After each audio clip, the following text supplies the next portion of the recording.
breaking down that game, let's touch on some individuals, some specific things really quickly. I want to look at the J4 Lissandra matchup in the top lane because it's something that has been rumored in the past as a great pick against Lissandra, but we haven't seen it for a while this season. We've been seeing just this, more of the standard top laners picked into Lissandra. Yeah, Lissandra, the hard counters are things like Maokai, where you can go in and stop her E with your W and then Q her afterwards, like a lot of lockup. J4 kind of fills into the same role, except he's a little more aggressive, a little more front damage loaded, so you can just constantly trade with her back and forth. He does fall off late game, though, and that's the caveat, is that his output later on, it's very risky. You kind of have to shut the Lissandra down. They did that in kills, but they didn't keep him down in CS. So ultimately, you did see the Lissandra come back into the game, and then the J4 kind of fall off and not be as relevant.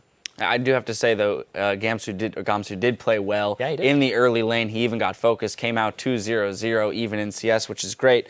And now if we expand that to the team compositions, right, we were looking at these two team compositions that had really heavy engage, right? Both had mechanics to engage through bindings or, anti-stuns and things like that. So it was a really explosive game when the fights actually arrived. Yeah, both of these were very heavy lockdown compositions, and the team that makes the first move is usually in the best possible position if you keep your backline safe. So you engage, you throw it down on the priority targets. There is a team fight, though, that I want to pull up on you guys' screen here that happened around the Baron, and it's the counter engage from Sejuani. This is the really big part of this fight. They see Kiwi Kid jumps in, and usually the first idea is, we got the engage, we can go. The counter engage from Sejuani with the Glacial Prison onto the two damage dealers of Shifter and Gamsu, lock them up and stop them from continuing this engage. Kiwi Kid, I don't even think he thought that he was going to get this good of an engage on 3 people. You see it there, locks up Shifter, Azingi, and Gamsu. They blow up balls before he can Zonias, but this lockdown composition from Dignitas is not AoE focused in the large scale. They can get people who are very close together, but Hai is able to break away from the pack and be this huge threat to the team comp with his slicing Maelstrom. And you saw it there. You can focus one mage, blow him up, but there's 2 here for Cloud9. Right, and the amount of time that Dignitas then spent incapacitated between the Sejuani ult followed by Kennen as well. They were just, it was a fantastic engagement by Kiwi, and we heard Jat say it in the actual casting of the game. He's not going to find better engagements than this. So it's a matter of either following up and positioning correctly that you can't be countered, across the board by a Sejuani ult. And there's something here too that I am really interested in because I've been playing more and more in terms of with the team.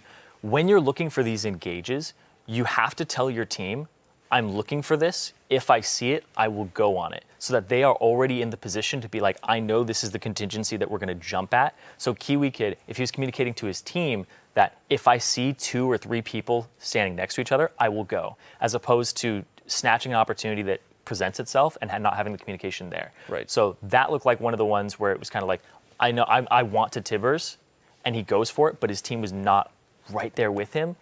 But the fact is, they collapsed fast. It wasn't that they weren't reacting to it fast enough. It's that they all got locked up by Meteos reacting. So he was like, I'm seeing Kiwi come in. I'm going to stop Kiwi's ultimate. Yeah, they ended up collapsing into the Wombo combo counter engage. The other thing that I do want to touch on, and Hai mentioned it, is that he ended up on Kennen, right? And normally, or as of right now, we're seeing Kennen appear in the top lane.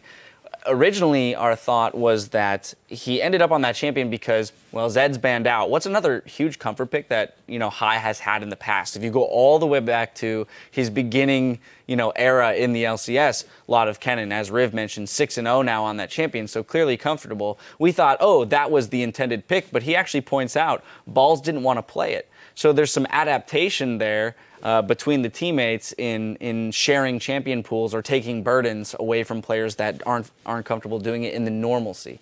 Yeah, and like you said, it's a Season 3 pick for him, and he's familiar with that champion, of course. They've played double mages with Vladimir Kennen back in the day, with Meteos on a hard engage like Zac. Now Sejuani's filling that role.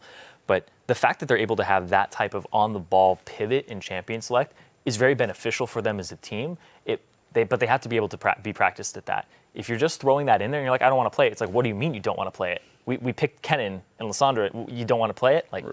So that's one of the situations where it can backfire, but the fact that they were able to pull it off was great. And he did touch on the fact that Kennen and team fighting seems very prevalent right now, which actually sparked in my mind, because currently on the PBE, the inner turrets, the shield on them is actually reduced, and the middle one doesn't give a shield right now. So if those changes go through, I wonder if the meta is just going to completely shift from team fighting into sieging. Like, because he said it wasn't very rewarding right now. So Kennan's in the meta today. In 2 weeks, I don't know what's going to happen. All right. Well, before we get to that 2 weeks, we do get to see them at IEM. So, as Hai said, hopefully they'll have a somewhat better of a performance there.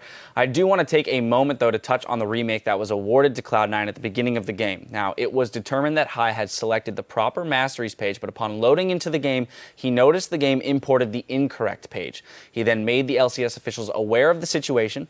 They verified the bug, and as per LCS rules, if a remake is requested for a bug, before it is a game of record, the remake will be granted. So, given all of those circumstances, and because he, made it very clear that it was not his error but the game's error, he was awarded the remake. Now we are going to reset the Rift for our next match, but meet us back here in 3.5. TSM will take on the only team they have yet to beat this year, Team 8. Stay tuned.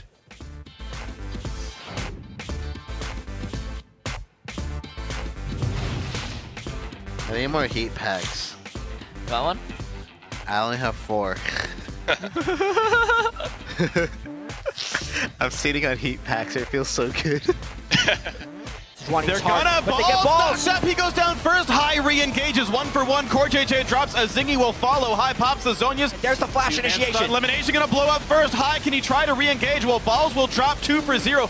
Meteor's forced out, but Hai explodes the backline. 3-man stun shift goes in. They catch balls. It's the fight starting up, but it's 2 kills. Cloud9. Meteors get stunned, but that's the only target. There's the hard engage onto the turret, just like old times. Cloud9 dive in. 1 kills, 2 kills, 3 kills, 4. Cloud9, their eyes are on first place. They took Dignitas down today to maybe get there.